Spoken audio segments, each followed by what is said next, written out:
ఆ చిన్న బిడ్డ తన యొక్క కొన్న ఊపిరితో యేసయ్య దగ్గరకు పరిగెట్టాడు. ఈరోజు ఆయన మీ కంఠములో ఊపిరి నుంచాడు, మీకు స్వస్థతనిచ్చాడు, ఆరోగ్యం ఇచ్చాడు.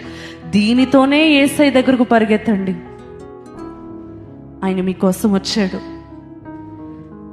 ఆయన మీకోసం బాధ నొందాడు, మీకోసం మరణించాడు, తిరిగి లేచాడు, మిమ్మలను రమ్మనుచున్నాడు. తన చేతులు చాపి అనారోగ్యంగా ఉన్న చిన్న బిడ్డ కోసం ఒక తల్లి తండ్రి ఎంతగా వేదనతో ఎంతో శ్రద్ధ చూపిస్తారు కదా, అంతకన్నా ఎక్కువగా ప్రేమతో శ్రద్ధతో నా దగ్గరికి రా, కమ్ టు మీ, నా దగ్గరికి రా అని పిలుస్తా ఉన్నాడు యేసయ్య.